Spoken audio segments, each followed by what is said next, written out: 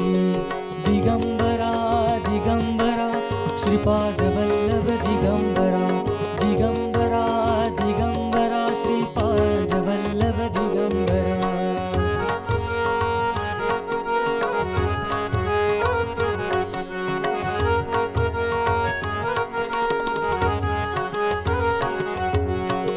सात जन्माची ही लाभली पुण्याई, सात जन्माची ही लाभली पुण्याई.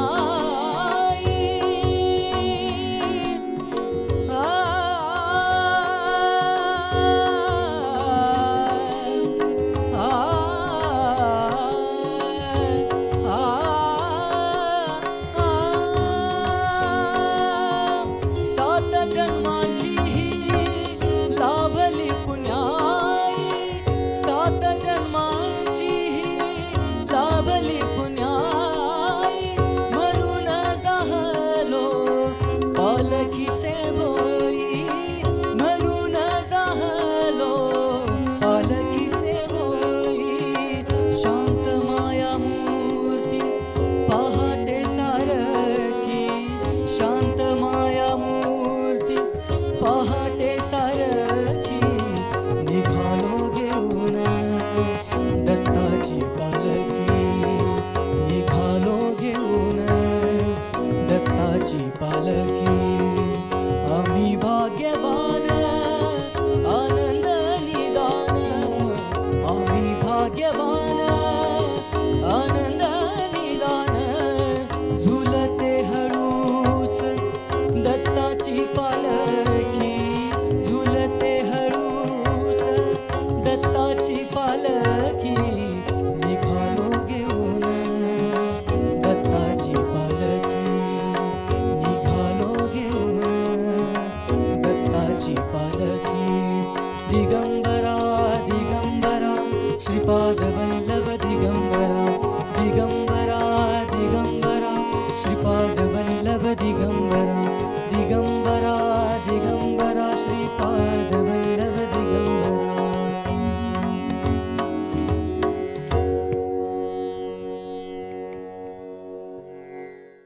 रामकृष्ण माऊली. पंढरीचा पांडुरंग म्हणजे अवघ्या महाराष्ट्राचं दैवत. असं म्हणतात की जो चिंता करतो तो दुःखी राहतो, परंतु जो चिंतन करतो तो मात्र सुखी होतो. माणसाचे गुरु परंपरा ही खूप मोठी आहे. या वारकरी संप्रदायामध्ये सुद्धा या गुरु परंपरेला खूप महत्त्व आहे. कारण गुरु हा देवाकडे जाण्याचा मार्ग दाखवतो. काम क्रोध मद मोह मत्सर हे माणसाचे षड्रिपू आहेत. माणसाला भावना आहेत म्हणून हे षड्रिपू माणसाच्या या भावनेत येतात. खरं तर गुरु या हे सर्व षड्रिपू दूर करण्याचा प्रयत्न करत असतो. म्हणून या वारकरी संप्रदायामध्ये नामाला खूप महत्त्व आहे. कारण नाम घेता घेता माणसाच्या ज्या भावना असतात त्या भावना सर्वोच्च अशा पातळीवर जाऊन एक विठ्ठलाचं वेगळं रूप आपल्या मेंदूमध्ये, शेवटी मेंदू हाच माणसाच्या भावना नियंत्रित करत असतो. आणि हे नाम घेता घेता माणूस तल्लीन होऊन जातो विठ्ठलाच्या रूपात. या मातीमध्ये, झाडामध्ये, पानामध्ये, फुलामध्ये सगळीकडे विठ्ठल असा सगळीकडे भरून उरलेला आहे. म्हणून या विठ्ठलाचं नाम घेता घेता आपण विठ्ठलमय होऊ आणि अवघा समाज, अवघा मन विठ्ठलमय करू, अशी ही भावना या अभंगातून व्यक्त होते आहे. खरं तर आपण वारकरी पंढरीला जातो, कार्तिकी असो की आषाढी असो.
रामकृष्ण हरी. माणसाला भक्ती संगीताची अनुभूती ही अंतर्मन सुखावून टाकणारी असते. अशाच काही संतांच्या रचना, अशाच काही कवींच्या, गीतकारांच्या रचना माणसाचं मन अंतर्भूत करून टाकतात. त्यातल्या त्यात माऊलींच्या रचना, साक्षात पांडुरंगाच्या रचना माणसाला किती सुख देऊन जातात हे सांगता येत नाही. यातल्याच काही रचनांचा आपण खुद्द प्रत्येक व्यक्तीला अनुभव पण येऊन जातो. तो साक्षात्कार कुठे कुठे रचना गाताना घडून जातो, रचनेविषयी बोलताना घडून जातो. त्यातल्याच आनंदाचा भाग म्हणजे माऊलींची भजनं, माऊलींची अभंगवाणी, माऊलींच्या रचना. तू माझी माऊली, तू माझी सावली. माऊलींना किती रूप आहेत. इथे काही काही वेळेला काही रचना अशा होऊन जातात की लिहिली वेगळ्यासाठी जाते आणि ती त्या रचनेमध्ये सुद्धा प्रत्यक्षात माऊली दिसते आपल्याला. आणि अशा रचनेमधलीच ही रचना आहे, तू माझी माऊली तू माझी सावली, कैसी तू पावली भक्ता लागी.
रामकृष्ण हरी.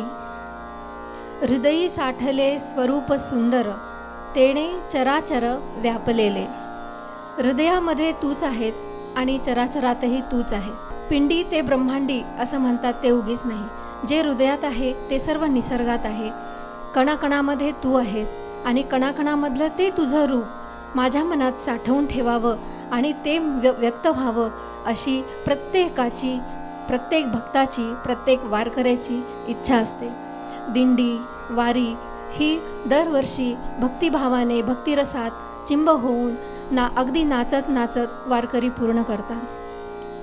विठ्ठलाचं सुवर्णकिरीटधारी रूप, विठ्ठलाचं मकर कुंडलधारी रूप आणि विठ्ठलाचं केशर टिळाधारी रूप हृदयात साठवून आणि त्याच्या चरणावर नत होऊन त्याला नमस्कार करणं हे जीवनाचं इप्सित बनून जातं आणि वारकरी त्यामध्ये तल्लीन होऊन जातो.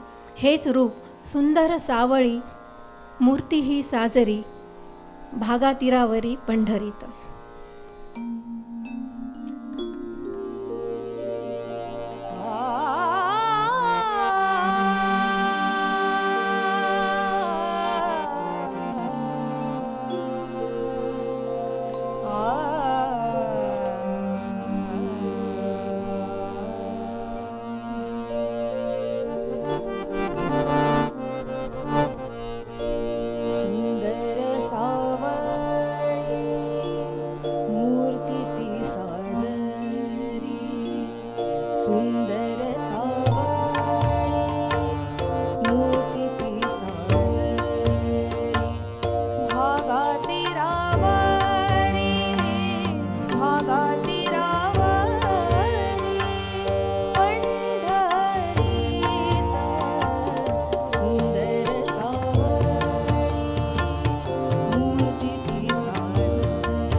निसर्गाचं रक्षण करण्याची वाटचाल आपण सुरू करायला हवी.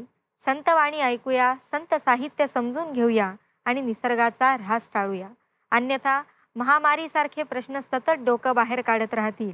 माऊली, याच विचारांनंतर आता मात्र वेळ झाली इथेच थांबण्याची. उद्या पुन्हा भेटूया तुमच्या आवडत्या कार्यक्रमात, ज्याचं नाव आहे अवघा रंग एक झाला. उद्या सकाळी 7 वाजता फक्त आपल्या लाडक्या झी मराठीवर. तोपर्यंत बोला पुंडलिक वरदे हरी विठ्ठल, श्री ज्ञानदेव तुकाराम, पंढरीनाथ भगवान की जय.